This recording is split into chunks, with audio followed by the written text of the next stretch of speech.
Good morning mga boss. Ayan. Nandito naman tayo sa second video para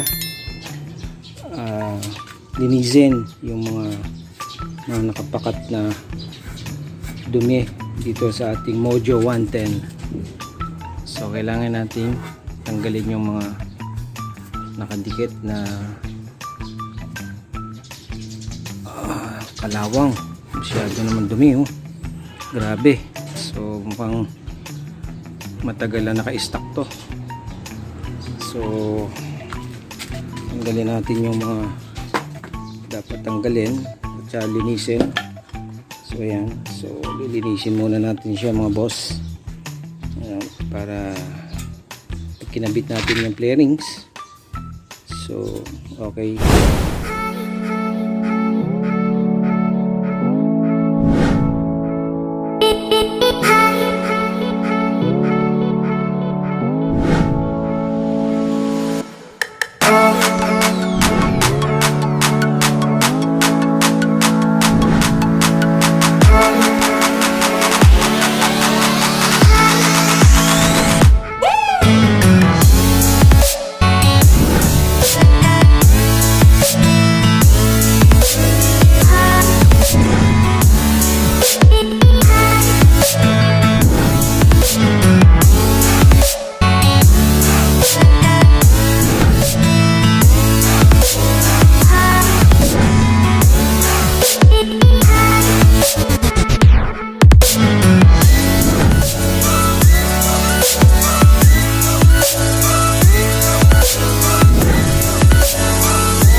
A few moments later.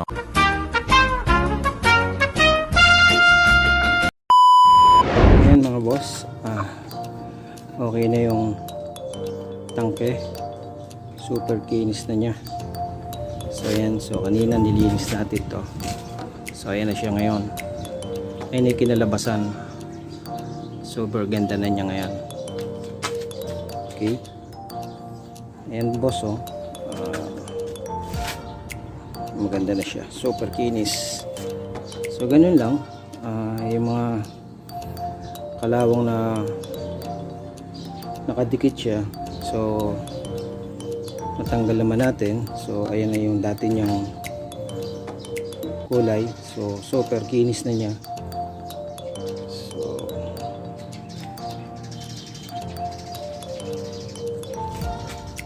konting himas lang naman yan eh. So ito na yung pakilisan niya, kaganda, di ba? Basta may tiyaga ka lang maglinis. Oh, di ba?